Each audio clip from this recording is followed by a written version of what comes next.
Hola mis queridos hermanos, hoy vamos a hablar de algo muy importante y es: ¿en la Iglesia Católica hay exorcismos? ¿En la Iglesia Católica todavía se dan las liberaciones?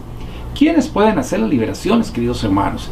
¿Quiénes están destinados para llevar este ministerio tan difícil? Solamente los obispos son los que pueden designar a un sacerdote como exorcista, y esa es una realidad y debe ser así. ¿Por qué?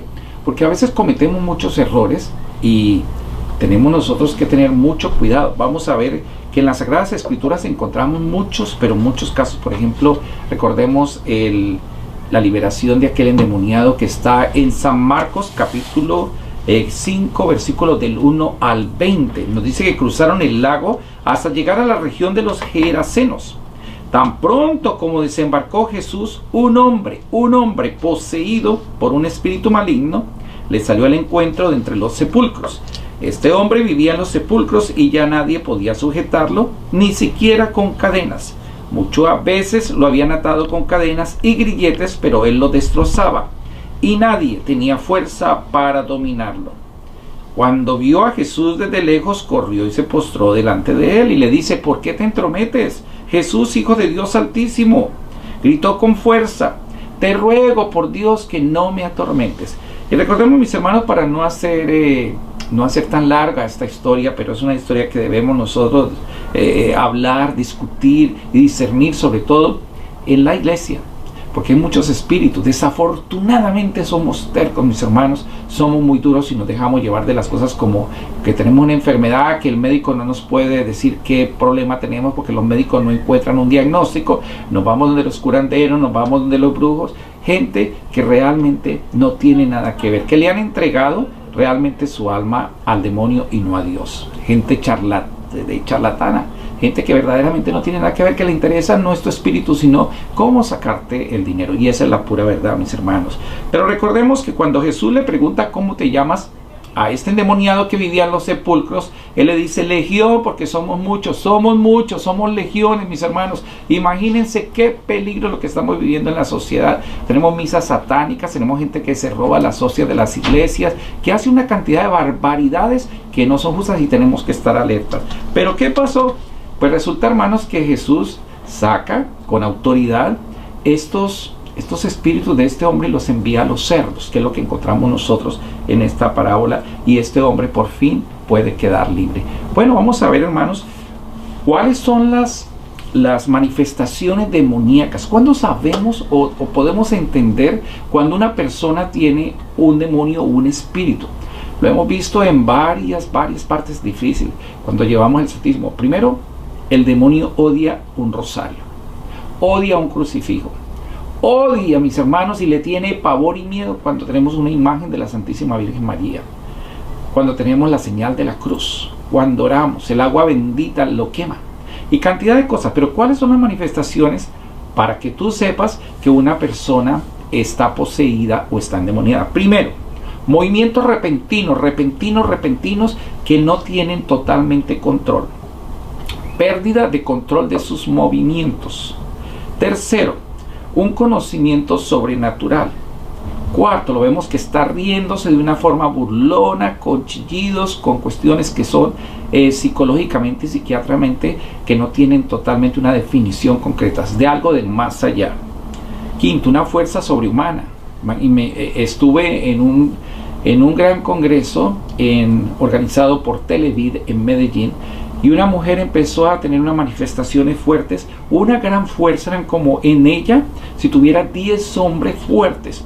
La llevaron entre una multitud, la sacaron, la colocaron en una camilla, la Cruz Roja, y ella quebró la camilla.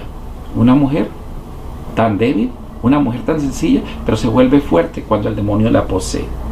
El sexto, una mirada vidriosa constante. Hay gente que dice: padre, pero usted ¿cómo sabe? Usted tiene un don de conocimiento. Uno sabe inmediatamente cuando la persona tiene los ojos vidriosos y da la impresión, aterran, porque tienen la mirada como la de la serpiente, los ojos de la serpiente que no tienen una definición. Y ahí es donde tú tienes que darte cuenta. Mirada hostil, una mirada con dificultad de abrir los ojos, o cuando tú miras a esa persona no te sostiene la mirada, esa persona la baja. Cambio de la voz, empieza a hablar como niño, como niña, como un adulto. Si es una mujer, habla con voz de hombre. Si es un hombre, puede hablar con una voz de mujer, porque el demonio quiere en estos momentos es confundirte, y eso es lo que pasa. 9, opresión y presión en el pecho. 10, obstrucción en la garganta, muchas veces sonidos como si fueran unos sonidos de un animal que está en esos momentos agonizando. Se arrastran como culebras. Hay personas que vemos que se van arrastrando como culebras. También vemos que gritan sin control con unos sonidos de ultratumba, como si vinieran del propio infierno. Hermanos, es terrible. Temblores excesivos y al final unos llantos excesivos que tienen esta cantidad de personas que vemos nosotros ahí, mis queridos hermanos. Impresionante, impresionante. ¿Qué hay que hacer? Primero, si usted tiene esto, deje que el sacerdote tome control de esto. Segundo, si usted está sola en la casa, no grite. Después, no permitir que los demonios hablen. No le diga en nombre de Jesús que quieres, quién es. No le pregunte esas cosas, hermano. No reprender. Solo atarla en el nombre de Jesús con la sangre de Cristo. Cúbrala, órale en silencio. Y dile, y esto nos lo ha enseñado Lucas en el capítulo 10, 17. Lucas 10, 17 nos dice: te tienes que someter en el nombre de Jesús. Cúbrela con las llagas de Cristo suficiente. Y ora, hermanitos. Recordemos, existen 3 manifestaciones importantes. Una, la persona atormentada. 2, oprimidas, y las poseídas por el demonio, que sí existen y la vamos a encontrar. Bueno, en muchos casos, hermanos, que ojalá pudiéramos ver en las Sagradas Escrituras, hay que orar mucho, hay que encomendar a Jesús. Seamos personas de Cristo y para Cristo. El ir unos momentos ante el Santísimo nos va a ayudar mucho para defendernos y no contaminarnos de espíritus inmundos. Recuerden, mis queridos hermanos, es importante que sepamos que hay muchas cosas que suceden dentro de la iglesia. Entonces pensamos que la persona está deprimida, está estresada o algo, pero puede ser un espíritu. Eso de ir a espiritismos, eso de ir a misas satánicas, de ir a conciertos de música metálica, todas esas personas con todo el respeto a los jóvenes que están utilizando en su cuerpo, que es el templo del Espíritu Santo, tatuajes demoníacos, etcétera, eso hace que muchos espíritus lleguen hacia ustedes. Bueno, que Dios me lo bendiga a ustedes, mis queridos hermanos, porque estamos bendecidos, encendidos, sanados en victoria, y mega giga bendiciones para ustedes. Ojalá que esto nos sirva a nosotros y lo podamos compartir en nuestro grupo de oración. Bendiciones.